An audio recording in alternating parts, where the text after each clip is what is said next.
So, this is the third lecture on Ganita Kaumudi of Narayana Pandita. As you can see, the lectures on magic squares are also essentially on the last chapter of Narayana Pandita's Ganita Kaumudi. So, Ganita Kaumudi is written around in 1356. We do not know where Narayana Pandita lived. Majority of his manuscripts are found in western India, Gujarat, Rajasthan, etc., but maybe he was even in Bihar or somewhere. Or Ganita Kaumudi has 475 Sutra verses and 395 Udaharana verses. So, it is about 4 times the size of Lilavati, and it is divided into 14 chapters. It was outlined in the previous talk also. It is good to recollect them: weights and measures, partnership, sales, interest, etc., sequences and series, geometry of planar figures, which is one of the major chapters in the Ganita Kaumudi, 149 rules and 94 examples. It is almost 1/3 of the number of rules are there. Excavation, stacks, mounds of grain, the shadow problems. After that, Kuttaka, Varga Prakriti, then factorization, Bhagadana, Rupadyamshavatara, partitioning of unity into various fractions. They are very interesting results. Most of them go back to Ganita Sar Sangraha actually. Anka Pasha, combinatorics, then Bhadra Ganita, magic squares. So, combinatorics is the next major chapter after Kshetra Ganita, 97 rules. Bhadra Ganita has 60 rules. Narayana Pandita has written his own commentary, Vasana, like Bhaskara did, but it is only on solutions of the examples that he deals with. So, I will be mainly discussing Varga Prakriti, Bhagadana, Anka Pasha in this talk. In the other talk on magic squares, Narayana's contributions in this chapter on Bhadra Ganita will be discussed in detail. So, Narayana brings in Chakravala also into Ganita Kaumudi. Ganita Kaumudi, as you know, is a party Ganita text. So, it is basically arithmetic and geometry.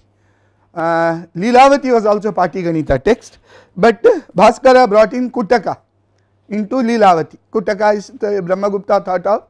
Kuttaka was the generic name Brahmagupta used for whole of algebra, but Bhaskara brought in Kuttaka as a chapter in Lilavati, and his discussion of Kuttaka in Lilavati is same as what he has discussed about Kuttaka in his Bija Ganita also.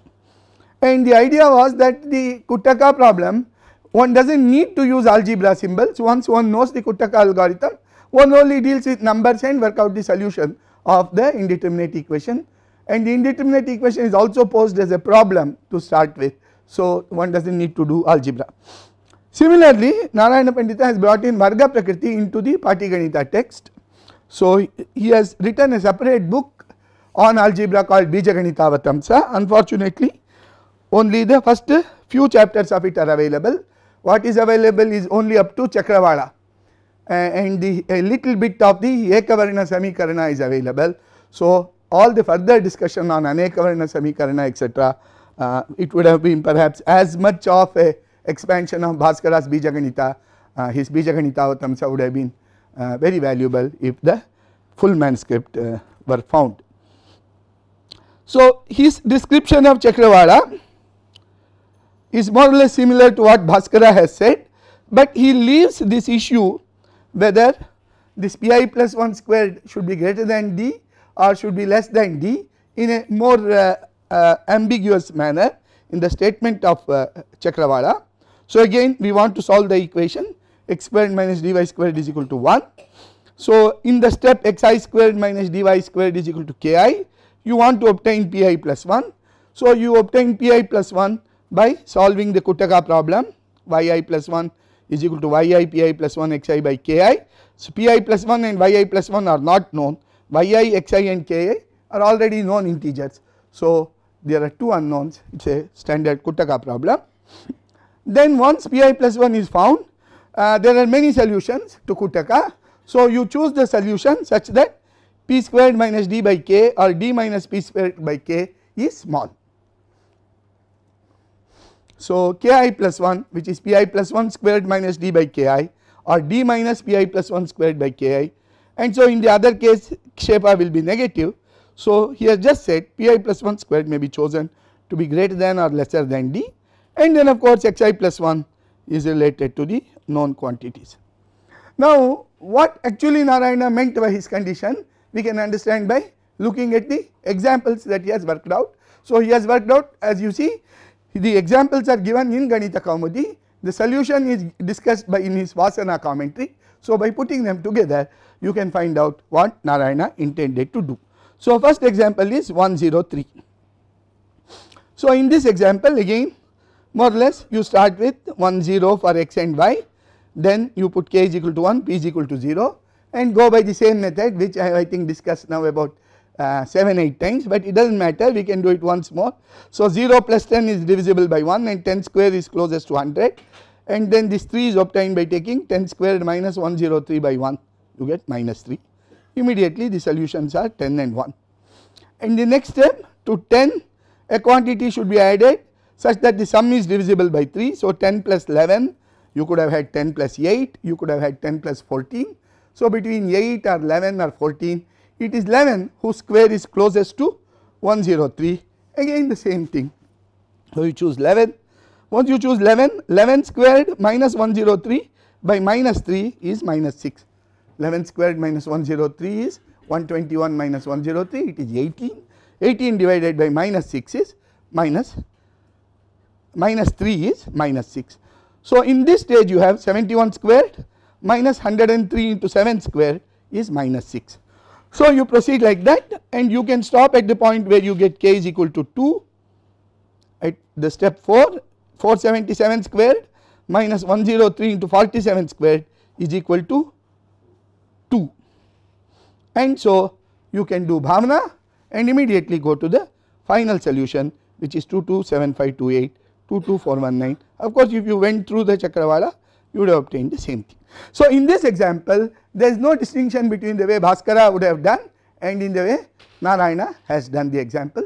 So, his procedure seems to be the same, but it is not so simple. Narayana has worked out another example, and this example is x squared minus 97 y squared is equal to 1. This example throws up many interesting features. So, instead of explaining the starting step which is known, second step which is also similar, in this step from 11 to 13 is a very interesting feature to start with. So, in this step your P2 is 11, and so you are at the stage where 69 squared minus 97 into 7 squared is equal to 8. So, you are in this stage. So, now to 11 you add a number such that 11 plus that number is divisible by 8. So, 11 plus 5 is possible, 11 plus 13 is possible, then 11 plus 21 is possible. 5 squared is 25, 97 minus 25 is 72, 13 squared is 169, 169 minus 97 is also 72. So, it is the first time where you are finding an ambiguity.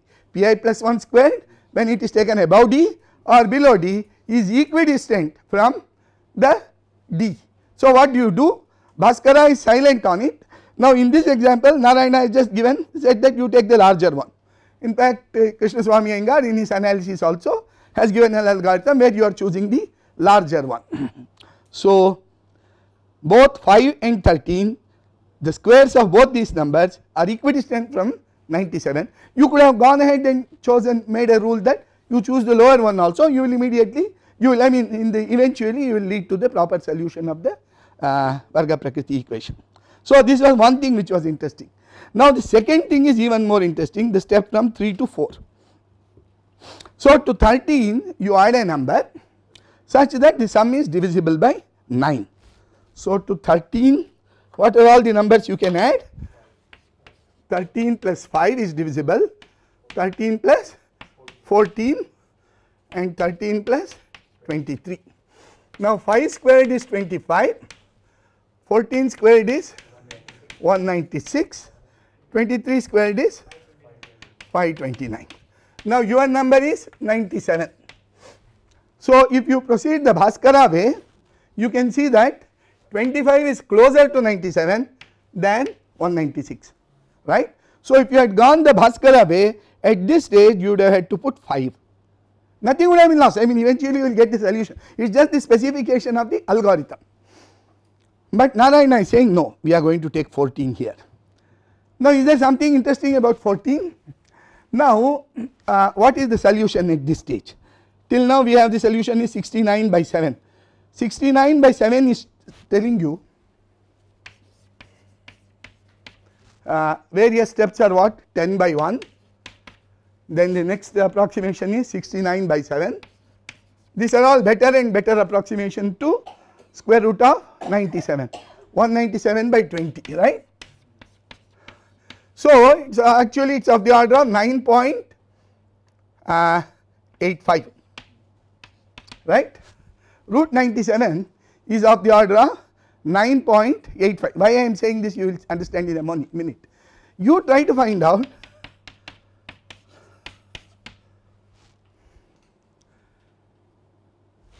or you try to find out.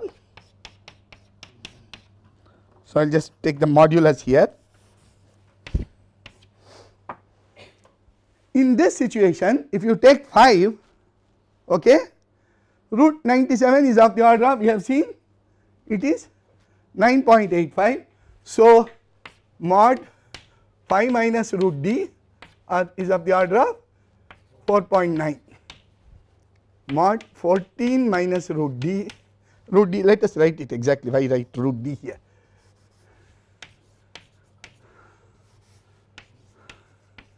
What is this? Is of the order of 4.1. But at this point we haven't reached there, isn't it? We should still be taking 69 upon 7 as the No, you can take 69 upon 7. How different? How much is it different?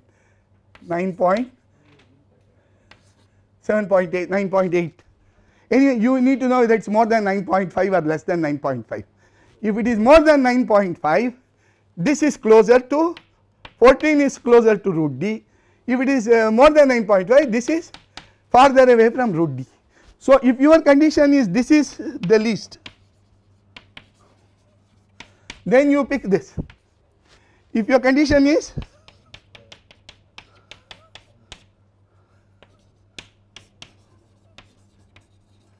so, you will get P4, the step we are doing is P4 is equal to 5 is equal to 14 in this case, P4 is equal to 5 in this case. Do you understand what I am saying? So, if you had, this is a Bhaskara condition. Narayana in this step is choosing this condition, which if you implement continuously, it leads to a continued fraction known as the nearest integer continued fraction. This is the nearest integer continued fraction algorithm. So, what Narayana seems to be doing in this example of 97, this is the only place where it differs. Otherwise, because these two conditions are really very close to each other, only rarely you will find them deviating from each other, the solution being different from each other, and therefore, in this example Narayana is hinting that you can use the nearest integer algorithm, you can use this as the condition for Chakravala instead of this. So, by this Narayana is just opening up that the Chakravala process is indeed a process where you can discover several kinds of algorithms, and Bhaskara's algorithm is one such, which is very specific of course. He is hinting that another kind of, by giving these examples he is not making much more statement than that, but his definition of Chakravala was also in such a way that he did not say this condition unambiguously. He just said that this pi plus 1 should be so chosen that its square hovers around d, and so that is the way he has worked it out. The other thing, this is well known, we have talked about it several times, that the solution of Chakravala gives good approximation to square root of d, and given one approximation you can work out better and better ones by Bhavana. Narayana is the first person who has sort of stated it all these very explicitly, and he has taken the example of square root of 10. It so happens for all his geometric acumen, Narayana is using the Jain value of square root of 10 for pi, and so square root of 10 happens to be a important parameter in his geometry. So, he has just worked out 19 and 6 is one solution, If you do Bhavana of that with itself, you will get 721 by 228. If you do the Bhavana of these two, of this with the other one, you get 27379 by 8658 and so on. So, he says you can work out better square roots. He has just made this all this very explicit. Now, we come to Narayana's method of factorization. There is something interesting that he does. So, to start with, in fact, this is the first book in Indian mathematics which seems to talk about the issue of factorization. In Greek mathematics, Euclid's book itself starts by talking about factors and primes and things like that. All that discussion is generally missing in Indian mathematics book. The first time it occurs, but Narayana does bring in something very special when he starts this subject. So, one, he says the usual procedure that when you want to factorize the number, you divide it, try dividing it by successive achhedyas. This is the name he calls to primes, numbers which are not divisible. Achhedyas 2, 3, 5, 7 divided. This is the well known sieve of Eratosthenes or whatever. This is the standard method for trying to find the factors of a number. Then he comes with the following interesting methods. I will skip the Sanskrit. First method he is saying is, if n is a non-square positive integer, find a square integer such that n plus k square is also square. Then n is equal to b plus k into b minus k. Of course, if you succeed, then it is well and good. If you do not succeed, this is somewhat simplistic. Then second method, n is a number you want to factorize. So, the first starting method was you start with the 2, 3, 5, 7, go on dividing. It so happens that when your first factor itself is very high, how high it can be? The lowest factor, a number n which is not prime, is of the order of root n. So, it can become fairly high. So, you are thinking of factors which are fairly high, that is when these methods come important. So, the next one is think of n as a squared plus r. So, take out the nearest square from it. Suppose it happens that 2a plus 1 minus r is a square, suppose it happens, then of course n is equal to a plus 1 plus b into a plus 1 minus b. Again it is a lucky chance, it may happen, it may not happen. Now, Narayana comes with the a sort of an algorithm, what you can try and do. Of course, it is not a simple thing, factorization, as all of you know, is indeed a difficult problem, but Narayana is giving some systematic method when the factors of n are fairly large. So, he says keep adding the arithmetic sequence of numbers 2a plus 1, 2a plus 3 with common difference such that their sum minus r, r is that number, a squared plus r, a is obtained by that, such that their sum minus r becomes a perfect square. So, that is 2a plus 1 plus 2a plus 3 etc., 2a plus 2m plus 1. So, you have gone m terms in this arithmetic sequence, minus r is equal to b square, then n will be a plus m plus 1 plus b, a plus m plus 1 minus b. So, this method actually was rediscovered by Fermat. I think Fermat seems to be anticipating, re-anticipating or rediscovering many things that were earlier done in Indian tradition. So, Narayana has given two examples, they are not complex, but you can work out more complex examples by what is today known as the Fermat method of factorization.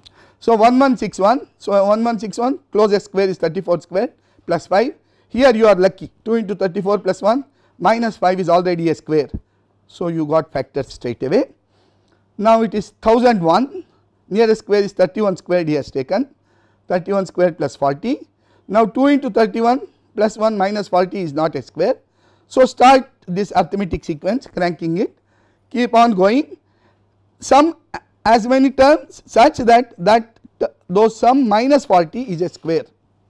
So, when it happens, you will have a factorization of 1001. You have gone 13 terms in this sequence. So, 31 plus 13 plus 1 plus 32, 31 plus.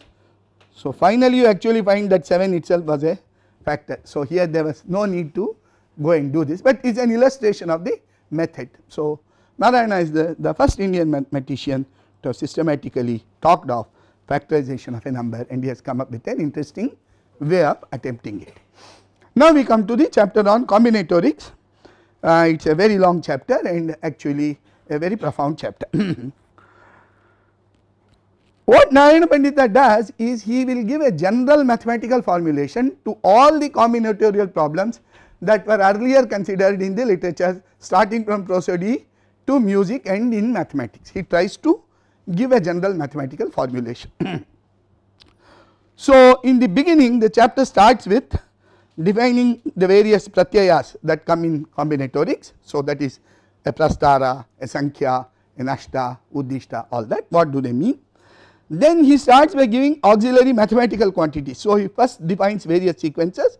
So, in the previous talk on Ganita Kaumudi there was an exposition of some of this. So, we can continue on that, and merus, that is some tabular figures that are going to be useful in combinatorial problems. So, he defines various kinds of sequences, panktis. Then he starts with the different problems. The way he tries to pose the problem is following. So, in Varnavritta the objects were syllables and they were Lagu and Guru. In Matravritta the objects were syllables and the objects were Lagu and Guru. In permutation of Tana Prastara the objects were Swara, Sarigama, and in Tala Prastara the objects were the Talangas, the Dhruta, the Guru, Lagu, Pluta. In each case you were putting them in various orders, these objects. So, now he says let me just think of the objects as ankas, digits. So, we will have digits 1 to q. So, these are my objects. So, if it is Lagu Guru just call them 1 and 2. If it is Sarigama call them 1, 2, 3, 4. Of course, in the end of the chapter he says there is a limitation in what I have done. These ankas are only 9 anyway, but you can think of larger ways of doing it, okay, in the end of the chapter. But you think of this. So, the objects are 1 to q and there are some p places, sthanas. So, there are p sthanas in which you place them and then you put various conditions, whether the sum of all the ankas should be constant or whether all the ankas should come only once or whether the sum of the ankas need not be constant, but the number of places is fixed. So, each of them comes to give you different problems. So, in the Varnavritta the number of places is fixed, in the 3 syllable prastara, 4 syllable prastara, 5 syllable prastara, in each prastara there is a particular p which is fixed and the objects in Varnavritta was Lagu and Guru only. Narayana says we can generalize it, you can think of Pluta which is the longer syllable than Lagu and Guru, you can have anyway q syllables. So, in the Varnavritta problem finally you came up with binary numbers. Now, the representation that will come is a representation of every number to base q or radix q. So, that will be the generalization of the Varnavritta problem. Now, permutation anyway 1 to q are kept in q places and then they can be permuted. Then permutations with repetitions also. Matravritta problem, p is not fixed, 1 to q are placed, repetitions are allowed, sum is a constant, that is the value in Matravritta, the total matras. Tala Prastara also will come in that. Only one thing will not come, Sharngadeva's generalization of 1, 2, 4, 6 will not come because he is considering all integers sequentially, all ankas sequentially from 1 to q. So, this is the mathematical formulation of all the known prastara problems in terms of digits.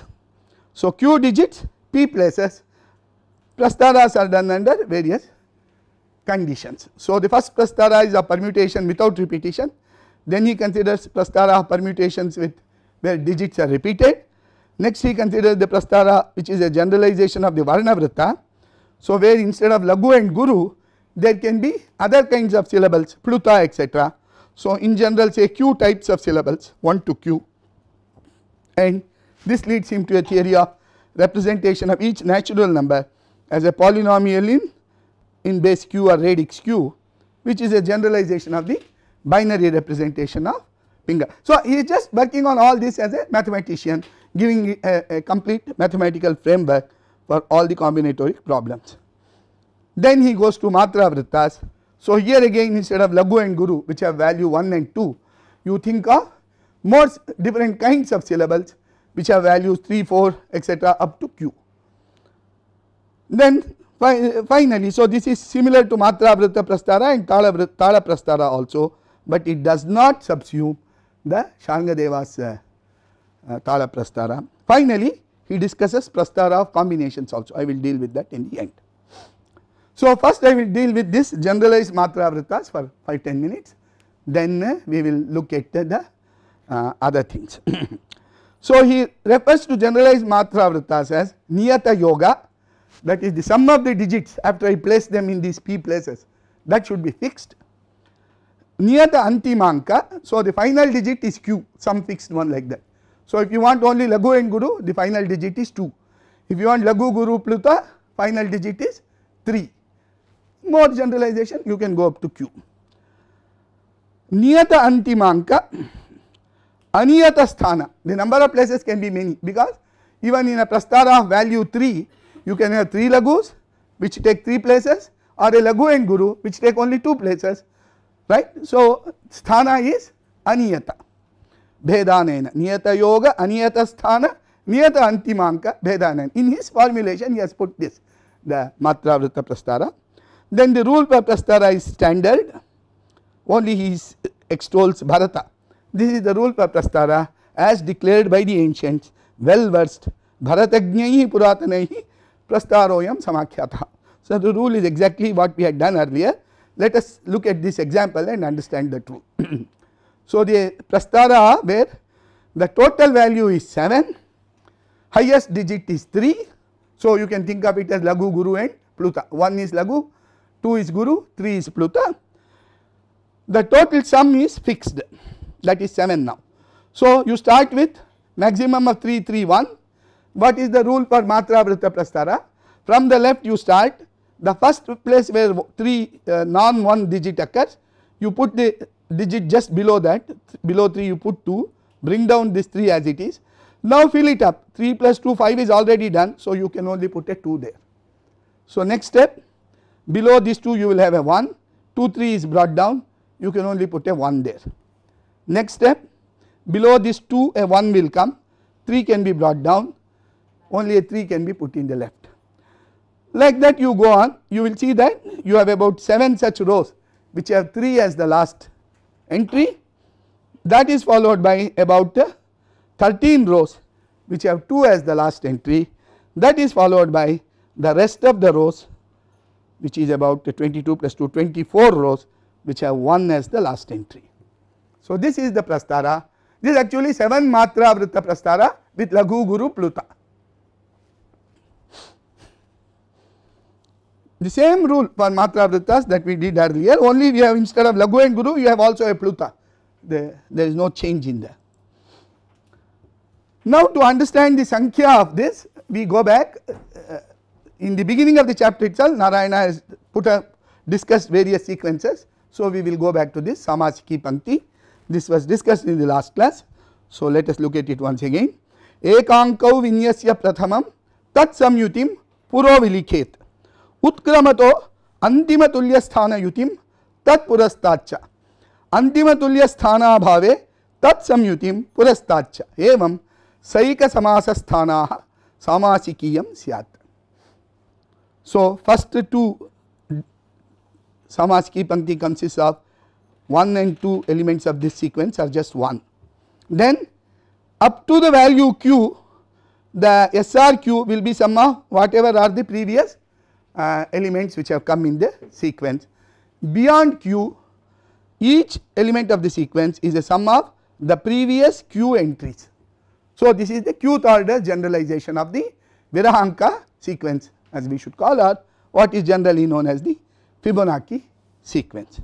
S1q and S2q is 1, SRQ is sum from S1 to SR minus 1 when R is less than q, SNQ. So, when you put q is equal to 2, you will get Virahanka sequence, the Fibonacci sequence. When you put q 3, this is what you will get. When you put q is equal to 3, you will get 1 1 2 4 7 13 24 44. You can see that they were there in that Prastara. There were 7 rows with value 6, there were 13 rows with value 5, and there were, I am sorry, there were 7 rows with value 4, 13 rows with value 5, 24 rows with value 6. In the right, to the right of the first 7 rows you put a 3, to the right of the next 13 rows you put a 2, to the right of the last 24 rows you put a 1. That way you generated that 47 row Prastara, the 7 Matra Vritta Prastara with 1 2 3. So, these are the generalized Virahanka numbers of order 3. And this is called the Samasiki Pankti. He defines it right in the beginning of the chapter, where it has nothing to do with the problem of combinations or Prastara. He just defines it generally. This is the general definition, which is that each number is the sum of the previous q numbers after certain point.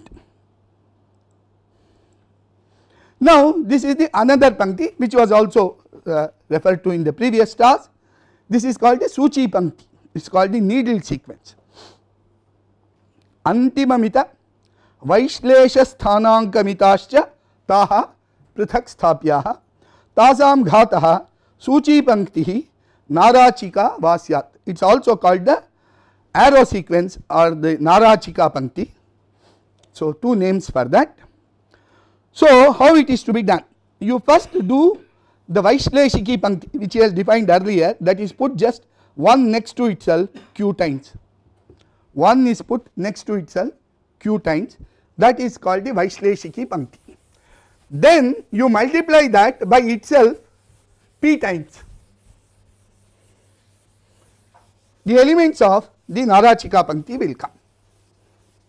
And the method of multiplication is the algebraic method of multiplication, or what in India is called the door junction Kapata Sandhi method. So, let us first see that. So, p is equal to 3, q is equal to 3, the Vaishleshiki Pankti is 1 1 1. So, first you multiply it by itself. When you multiply it by itself, you get this kind 1 1 1 1 1 1 and 1 1 1. So, you add this, you will get 1 2 3 2 1. So, this is the square of 1 1 1. You do it once more, you get the cube of 1 1 1, that is 1 3 6 7 6 3 1. So, you can see each term here is a coefficient in 1 plus x square to the power 3, coefficient of different powers of x in 1 plus x square to the power 3. This 1 3 6 7 6 3 1 is Samasiki, is the Narachika Pankti or the Suchi Pankti when p is equal to 3, q is equal to 3. So, like that he defines. So, in general the needle sequence is given by just slightly different notation than the previous talk. U, P, P, Q, R are put as arguments of u, I have put them as subscripts here. So, u, P, Q of r is the coefficient of x to the power r in 1 plus x squared plus x to the power q minus 1 whole to the power p. As was emphasized by Professor Sriram, Narayana Pandita does not define it in this manner, but what he is saying is an algebraic definition. He says you take this Vaishleshiki Pankti, multiply it by itself by Kapata Sandhi method, that means treat it as a polynomial and multiply. Okay. This what is the interesting thing about this Suchi Pankti is that beautiful relation which was also defined in the previous talk. So, this occurs in context of Matra Vrittas. I will explain the relation in a minute. Before that, what Narayana Pandita does is he defines a tabular figure called Matsya Meru, which we will not display, somewhat complex. Each row of the Matsya Meru is filled by elements of this needle sequence U, P, Q, R. But anyway, the Matsya Meru is given by giving a value of p and a value of q. P is equal to 3, q is equal to 3, p is equal to 5, q is equal to 2, whatever. Then Narayana gives some of the important properties of UPQ of R in the context of the Matsya Meru. While summing the rows of the Matsya Meru, while summing the columns of the Matsya Meru, he gets two important relations. Narachyaha tiryagaha sthana samhitaha tadyutihi prithak gunottara bhavet pankti. So when the rows of the Matsya Meru are summed, you will get gunottara. Gunottara means a geometric sequence. You get a geometric sequence q to the power p. Q is fixed.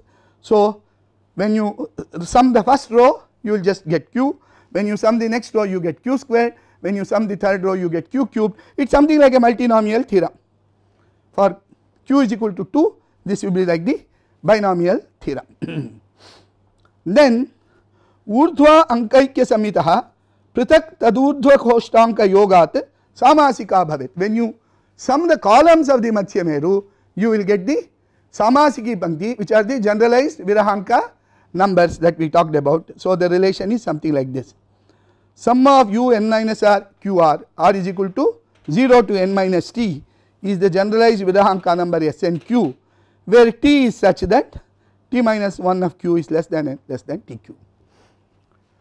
So this is the relation between the samasiki pankti and the generalized Virahanka sequence, which is the this is the relation between the Suchi pankti and the samasiki pankti that Narayana is writing. He is thinking, putting everything in the general framework also, and it is fairly abstract and complex, but it is very interesting. Now what is its interpretation for Matra Vritta?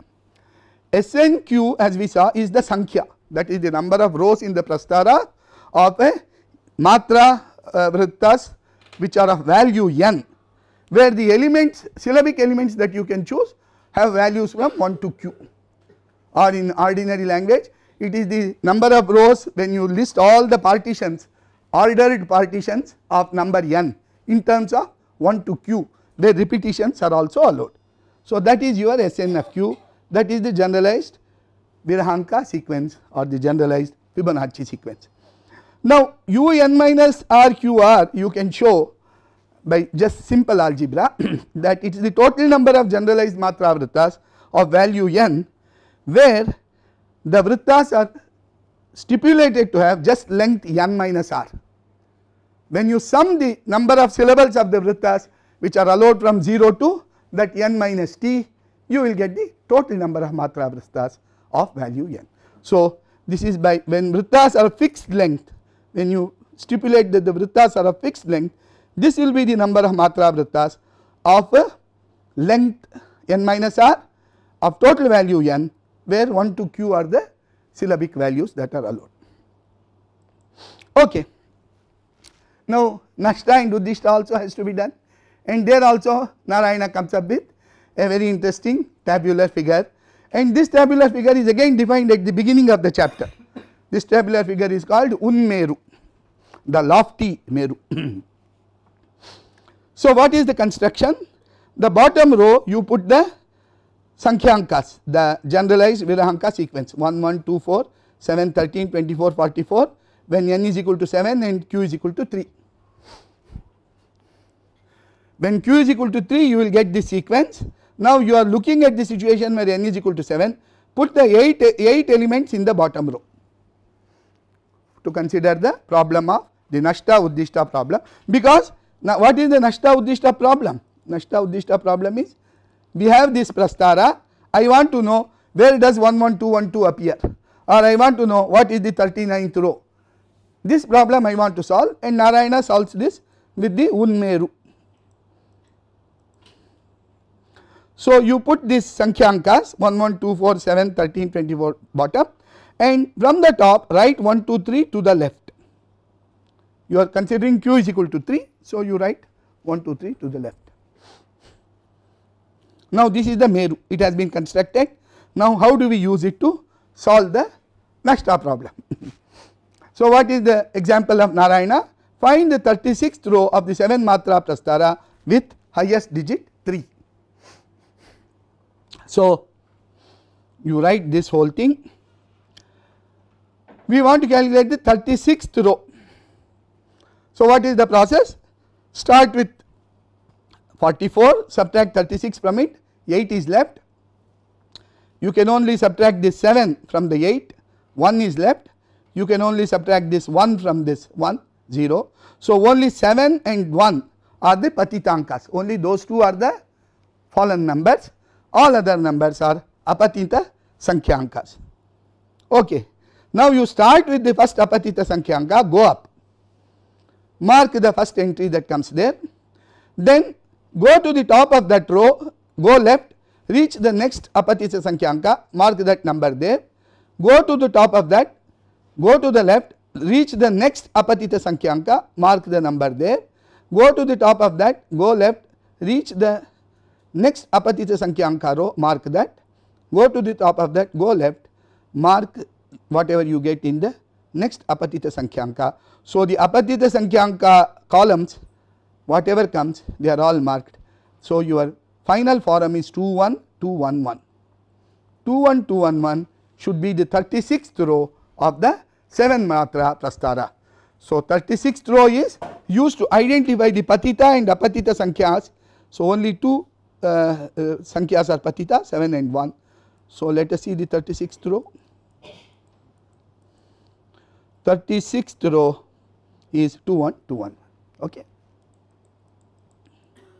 So, this is Nashta with the Unmeru. Now, Uddishta. What is Uddishta? Given a form, we have to find out the row in which it appears in the prastara. So, again use the Unmeru, put down 1 to 44 here, do the Unmeru. Now, what you do? You have to identify the patita and apatita sankhyankas now using your pattern 2 2 1 2. So, start from, find out the column in which 2 appears just above the sankhyanka. So, that is this column. So, this will be a apatita sankhyanka, mark that 2, go to the top of that, go to the left till you find the next one, you want 2 1 2 2 and mark this, this is another apatita. Then go to the top of that, go to the left till you find the next 2 that is here, this is another apatita. Then go to the top of that, go to the end of that till you find the last 2. So, you have found your 2 2 1 2, they are arising in the columns 13 7 2 and 1, those are the apatita sankhyankas. The patita sankhya's are the others 13 7 2 and I am sorry, the patita sankhya's are the other, those are 24 4 and 1. So, 44 minus sum of the patitas is 15. So, 2 2 1 2 should appear in the 15th row of our prastara. So, you can go back and check that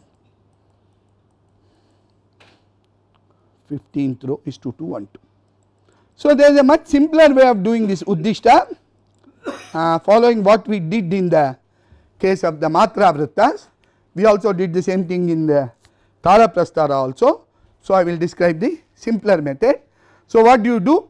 Write the sequence of sankhyankas, but write them in such a way that you write 3 sankhyankas above 3, 2 sankhyankas above 2 and 1 sankhyanka above 1. This is what we had done in the case of Sharngadeva. We put 4 sankhyankas above the Pluta, 6 sankhyankas above the Pluta, we put 4 above the Guru, 2 above the Laghu and 1 above the Dhruta. Or in Matra Vrita Prastara, we put 2 sankhyankas, 1 above and 1 below the Guru and 1 sankyanka only with the Laghu. So, this is just a generalization of that. Write 2 sankyankas above 2, 3 above 3, 1 above 1. Sum the second and third entries above each 3, second entry above each 2 and subtract that sum from the sankyanka of the prastara, which is 44, to obtain the row number. So, here are 1 1 2 4 7 13 24 14, 2 are written above 2, another 2 are written above 2, 1 is written above 1, 2 are written above 2. So, only the second entry above 2 is significant and those are the patita sankyankas 24, 4 and 1. So, 44 minus. So, this example we had done just before 2 2 1 2 we had identified with the 22nd row. So, let us do another example. Find the row in which 3 2 2 appears in the 7 matra prastara. So, write 3 sankyankas above 3, 2 sankyankas above 2, 2 above 2.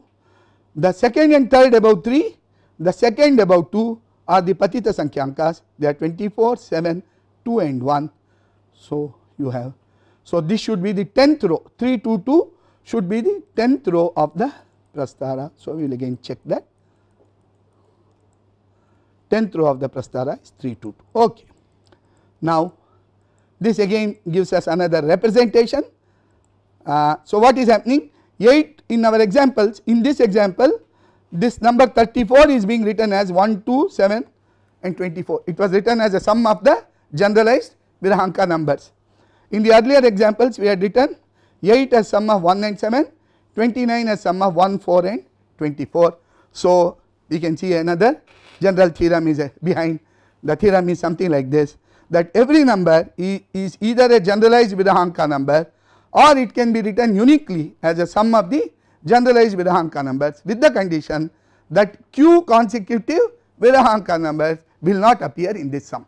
So, when q is equal to 2, 2 consecutive Fibonacci numbers will not appear. When q is equal to 3, 3 consecutive Virahanka numbers will not appear. So, like that.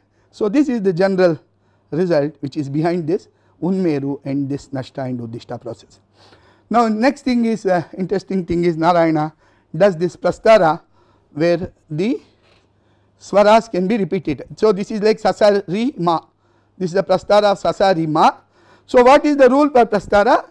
You just follow Sharngadeva's rule, you will get the Prastara of this also. So, you start with 1 1 2 4, wherever there is an ascent 1 2, you put below 2 the next one, that is 1, bring down the right things as they are, whatever remains you put in the ascending order. So, it is 1 2 1 4. Now, 1 2 is in ascending order, below the 2 you put 1, bring down the 1 4 as it is, whatever is left is 2. Now, 2 1 1 4, only 1 4 it is in ascending order. So, below this 4 you have to bring down a 2. Now, the rest of the numbers have to be put in ascending order. So, wherever repetition occurs, repetition will come. So, this is the way you generate all possible permutations of q quantities where they are repeated also. Of course, the Sankhyankas here, the total number of permutations or the total number of rows in this Prastara will be this multinomial or 4 factorial by 2 factorial, and the method of Sharngadeva just goes through. Narayana Pandita is the first person to have listed the permutations with repetitions. They are called multisets. This theory is itself fairly interesting. Finally, Prastara of combinations.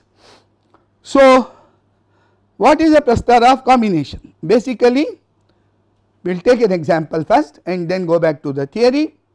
So, you have 8 digits, choose 3 of them. How many ways you can do? C8 3, that is 8 factorial by 5 factorial into 3 factorial, that is 56.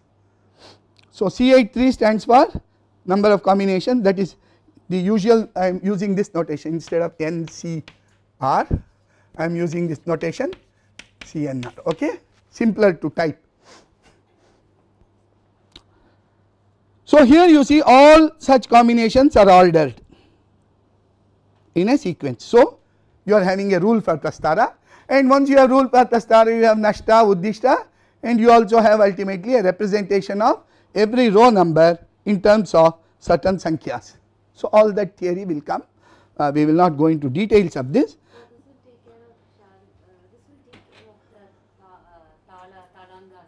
No, no, there the sum is constant. Here you are taking combinations. Here you are listing all possible combinations which arise when you choose 3 objects from 8 objects. So, here you see each row is just 3 entries. Their sum is anything, their sum is not at all fixed. Talangas is the total tala amount is fixed. This is a very different kind of, this is permutation, this is Prastara of combinations. This is generating all possible combinations in a sequence. So, the rule is, it is written in a fairly slick fashion, Nyasya alpam adyan mahato adhastat shesham yathopari une tad utkramat ankan ekaikonan samalikhet chaya panktihi bhavet yavat tavat prastarajo vidhi. So, the last row should become 1 2 3, that is the simplest arithmetic sequence. Start with the highest arithmetic sequence. So, the rule is the following: from the left, whenever you find something below that can be written, you write that and bring down the right things as they are. So, this will go on till this point. Now below 7 you have to write the number just below that if it is not found to the left of this, that is the rule. So you can put your 6 here, 8 is brought down. Now with the 6 you write only the sequence of numbers next to it to the left. So this rule I have written down in a complex manner here. The first row of the Prastara is given by the sequence of symbols n minus r plus 1, n minus r plus 2 etc. n. To go from any row to the next row, scan it from the left, and the first entry I greater than 0 such that I minus 1 does not appear earlier in the row, place the symbol I minus 1 there, bring down the right things as they are. This in any Prastara, that is one of the standard refrain. To the left place the symbols I minus 2, I minus 3 in order till the next row has also r symbols. By this process you will generate all the combinations. And there is another interesting physical way in which Narayana says this Prastara can be done. It is called Ladduka Chalana or Loshta Chalana. This was briefly hinted by Varahamihira in his half a verse that I mentioned in the case of the 16 perfumes. So the rule is like this. Let us look at this diagram. Keep this laddus here. Rule is from the left, the first laddu which can be moved to the right, move that to the right. Leave whatever else is to the right as it is. If there is something else to the left, bring them down back to the beginning. So laddu chalana, let us begin. We put 3 laddus here. First this will go there. Next, so from the left this can be moved right. So I do that. Right should be left as it is. Left cannot be moved any further left. So it simply stays there. So in this row, from the left this laddu can be moved. So move this. And right, nothing else is to be done. So you are there. Now we are here. From the left the first laddu can be moved is what is there here. So that can be moved to the right. So that is brought here.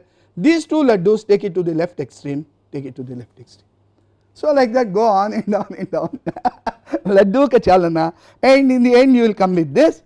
Now only thing is this is starting with 1 2 3 and ending with 5 6 7 8. So it is Prastara in the reverse. So he also mentions that you can use this Laddu ka chalana method to do Nashta and Uddishta. It's just brilliant the way they are thinking about the problems in multifarious ways and putting them together. And from this we can generate something called as a representation of every integer in terms of the binomial coefficients. We will not go into the theory of this. So I will just write down. So each number 5 can be written as a combination of the binomial coefficients in a unique manner. For any given Prastara such a representation is possible. So as I said, the theory of combinatorics always has this representation associated with this. Theory of combinatorics means writing things in an array as a Prastara, then associating with the row numbers the patterns which occurred in the Prastara in that row, associating the patterns with the row number. So ultimately you will end up with a representation of numbers in terms of other interesting numbers which are associated with the Prastara, do the Sankhya. So this is a very general method which goes back to Pingala, and Narayana almost has brought it to a beautiful mathematical perfection. So in the end he does say that my theory is limited by the fact that the number of Ankas that are there has to be less than or equal to 9, but intelligent people can devise ways by which they can do this problem. So Ganita Kaumudi was edited by Padmakar Dwivedi in 1936 and 42 in 2 volumes. These combinatorics and magic square chapters were extensively studied by Kusuba in a thesis from Brown University under Professor Pingree. It has been translated by Professor Parmanand Singh in issues of Ganita Bharati. It is a good introduction to understanding. Then there are some articles on particular topics. Thank you very much.